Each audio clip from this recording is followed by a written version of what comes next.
My brother abandoned the family after marrying a millionaire's daughter, only to learn it was a loyalty trap set by Dad before handing over $900,000 in inheritance. He always had a sharp look in his eyes, like he was scanning the room for something better, even when nothing was wrong. Growing up, it was small things. He complained about hand-me-downs, scoffed at grocery store brands, hated when our parents talked about saving rather than spending. Settling is for the weak, he used to say, and we thought it was just ambition. But it was more than that. It was resentment wearing a clean shirt. He wanted a life where people opened doors for him, where he didn't have to explain where he came from, where he could finally look down on everyone else and not feel ashamed for wanting to. Then came her, Angela. Blonde hair, expensive nails, and a smile like she was always halfway done listening to you. Her father owned several commercial properties across the city, the kind that had his name plated in brass beside every elevator. She walked into my brother's life during a networking event he'd barely gotten an invite to, and within 2 months, she was calling him her fiancé. He didn't just fall. He dove headfirst, like he'd been waiting for someone to scoop him out of his ordinary life and drop him into a world he thought he belonged in. After they got married, he changed his number. He stopped answering texts. The family group chat turned into a stream of unanswered messages and birthdays remembered too late, or not at all.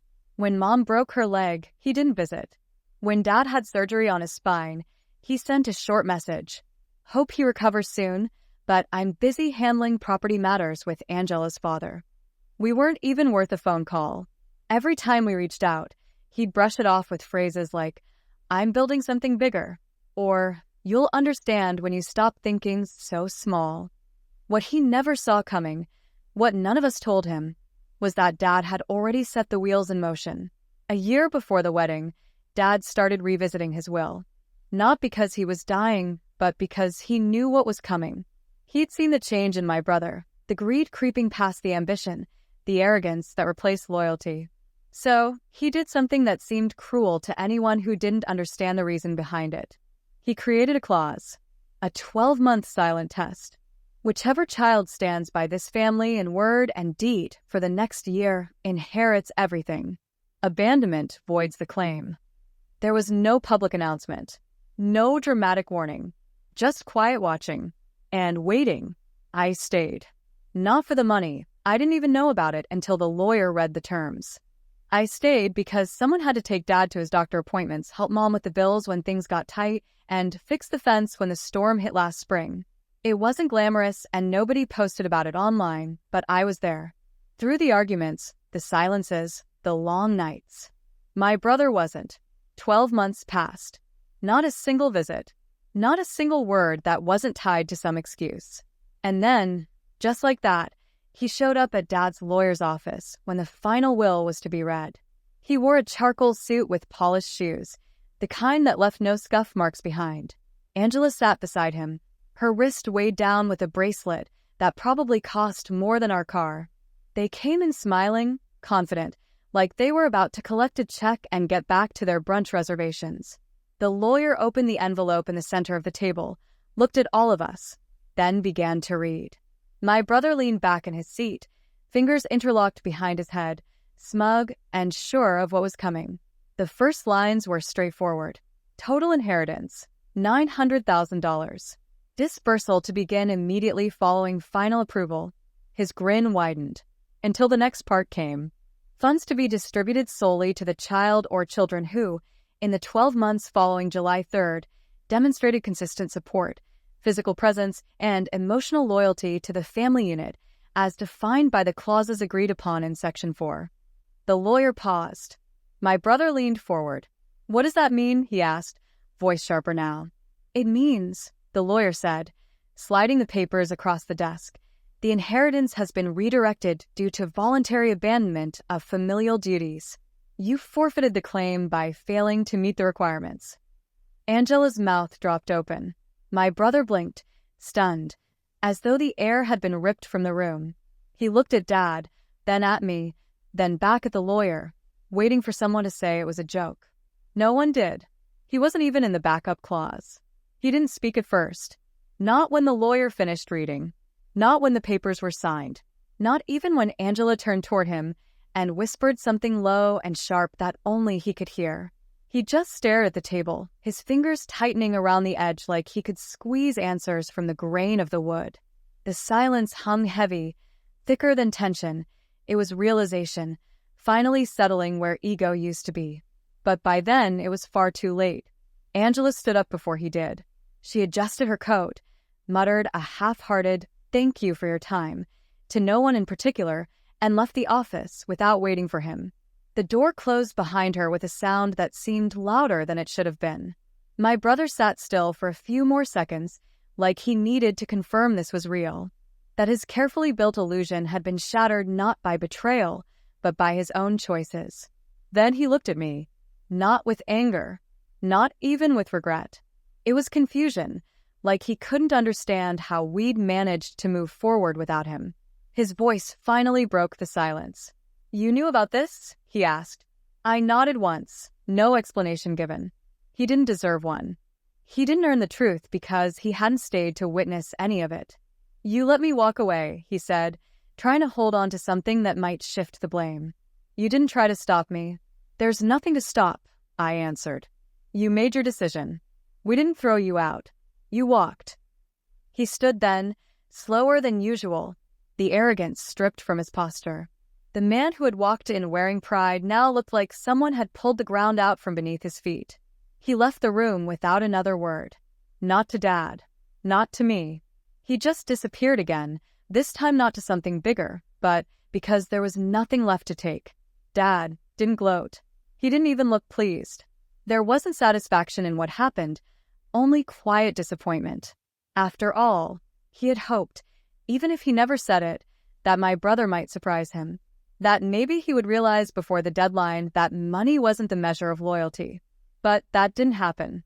Back at the house, things were quiet. The kind of quiet that isn't peaceful, but full of echoes.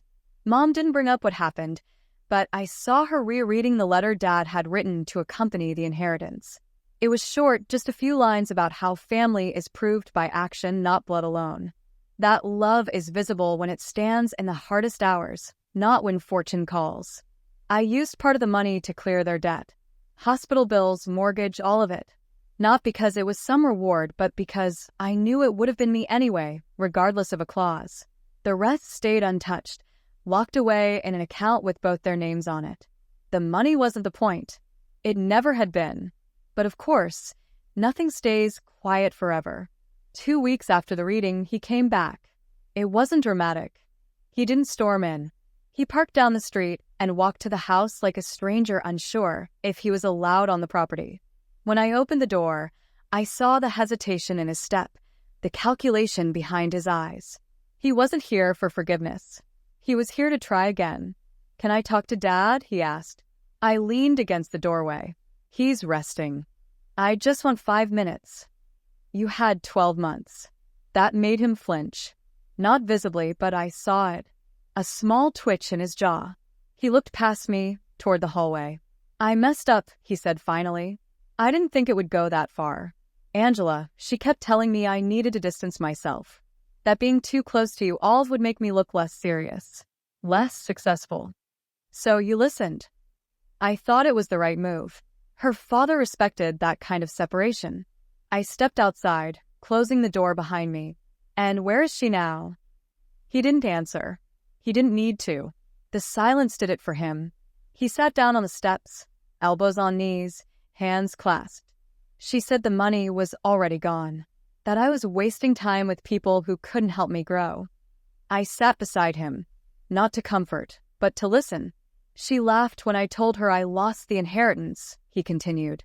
"Said that's what happens when you attach yourself to small-town roots. That I should have secured something before marrying her." "That's why she married you?" "I think so," he admitted. "I think she expected me to inherit something big. Maybe even thought I'd bring in more once her father brought me into the business. And now, she's with someone else. Moved out. Took what she could."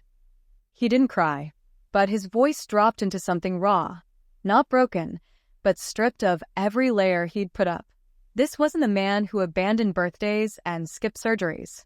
This was the version of him that used to build model rockets with me in the garage before the idea of more became an obsession. "I'm not here to ask for money," he said.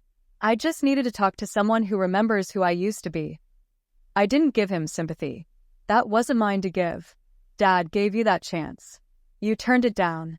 Is there anything I can do now? You can be here. For what?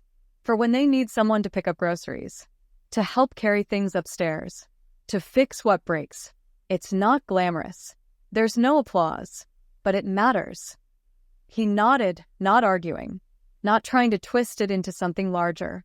That weekend, he came back with no fanfare. He helped Mom move boxes from the attic, stayed quiet, didn't talk about the past, just did what needed doing. It wasn't redemption, not yet, but it was something. He didn't ask about the money again. He didn't ask if I would share it, and I wouldn't have. Not because of revenge, but because that would defeat the very point Dad was trying to make. Angela tried reaching out 3 days later, called him from a blocked number, left a voicemail saying she'd reconsidered. Maybe they could work something out. He didn't call back. I heard him delete the message. Later that night, we sat on the porch.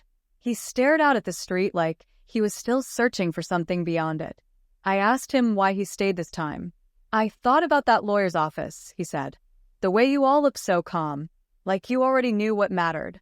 I wanted to know what that felt like." "You sure it's not just about what you lost?" "No, because if it were, I'd still be chasing her, or her father, or something like it." He paused. But when I lost it, all of it, the silence afterward was the first time I could actually think. No more pretending, no more pressure, just nothing. And it was awful at first. Then it felt honest. Dad didn't say much that week. He watched quietly, measured not just words but behavior. He wasn't ready to trust again. And he shouldn't have been. Trust doesn't come back because someone shows up once or twice. It has to be rebuilt, brick by brick, word by word. The will was final. The inheritance wouldn't be rewritten. And my brother knew that. But still, he kept showing up, mowing the lawn without being asked, driving Mom to the doctor, calling just to check in. And somewhere deep down, I knew Dad had planned for that possibility too. Not for the money, but for what might grow after the money was gone. The days moved quietly after that. No arguments, no dramatic moments. Just time unfolding slowly. My brother, once the storm in the room, became almost invisible in his effort to blend back into the life he'd once abandoned. He didn't talk about Angela again. He didn't bring up the inheritance. He took odd jobs around town, jobs that paid in respect more than money, helping at the local mechanic shop, cleaning up the old church lot. No camera followed him. No post went online. That part of his life was over. At first, Mom was cautious. She'd smile politely, but never left him alone in the kitchen. She still triple-checked the locks at night, but she let him eat at the table. Let him fix the window in the back room without complaint. It was slow, like melting ice. Trust didn't return as a whole. It came in pieces, scattered over days. Dad, on the other hand, remained silent. Not cold, just unreadable. He didn't ask where my brother had been. He didn't question his new habits. He simply watched, measure his effort against the weight of everything that had already been lost. They spoke only when necessary. Short, functional exchanges. No emotion, no words. That lasted months. Then, one morning, everything shifted. It was Dad's follow-up appointment. I had always taken him, but that day I was tied up helping a neighbor with a move. My brother offered to take him. I looked at Dad, expecting a shake of the head. Instead, he nodded once, slow and deliberate. Not a yes out of trust, but out of trial. When they returned 3 hours later, Dad walked inside, without speaking. My brother followed behind, quietly set the keys on the counter, and went to the garage to finish repairing the generator. That night, as we sat down for dinner, Dad looked at him without any distance. "You know," he said, steady, "your mother's garden shed's falling apart. Needs a new frame." No emotion, no softness, just a task. But it was more than that. It was a signal, a door, not wide, but no longer locked. My brother nodded. I'll take care of it tomorrow. He didn't smile, didn't turn it into a moment. He just took the assignment and passed no comment. That's how things continued. No forgiveness speech. No heart-to-heart. Just steady proof. Months passed. He never missed a Sunday dinner. He stopped checking his phone every 10 minutes. Eventually, he got a job at a contracting firm on the edge of town. Modest work, long hours. But he never complained. And when people asked about his past, he didn't tell stories about rich deals or parties. He just said he had been away and came back to do better. The town didn't forget, but it stopped pointing fingers. They saw the change the way we did, over time. He didn't make excuses, didn't ask for pity. He just showed up. That was enough. 1 year later, exactly to the day since the will had been read, we were all in the living room. No ceremony, no anniversary speech. Just a quiet Saturday. Mom sat knitting. Dad read the newspaper. I was organizing bills. My brother walked in, holding a small envelope. He placed it on the table, looked at Dad, and said, "This is everything I've saved this past year. I'd like you to put it toward the house." Dad didn't respond immediately. He folded the paper slowly, set it aside, then reached for the envelope and opened it. Inside was a modest check. No bragging. Just a contribution. The kind of thing a son does because it's home, not a transaction. He slid it back across the table. "You've already paid your part," Dad said.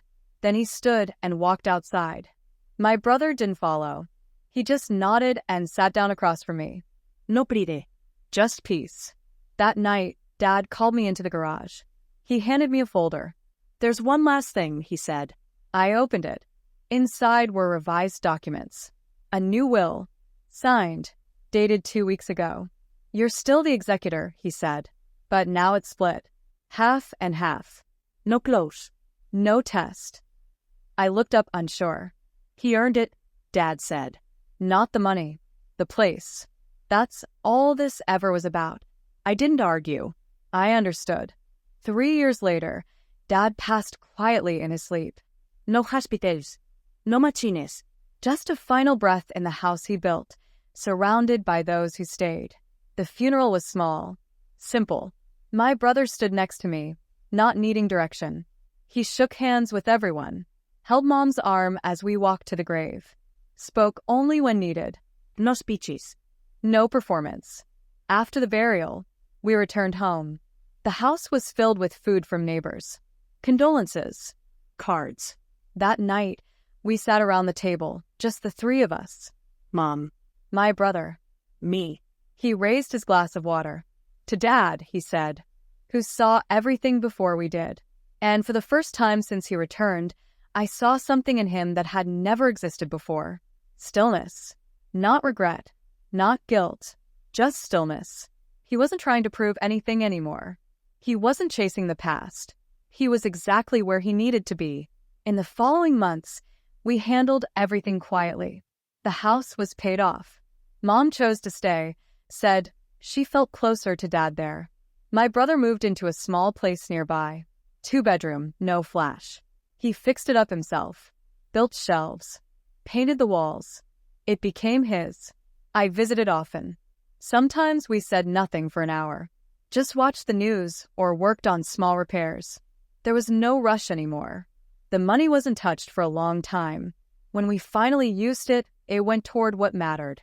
A scholarship in Dad's name, repairs for the local library, a donation to the hospital that treated him. No one outside the family ever heard the full story.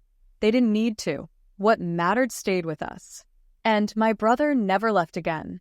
He never became wealthy, but he became something better. He became ours again.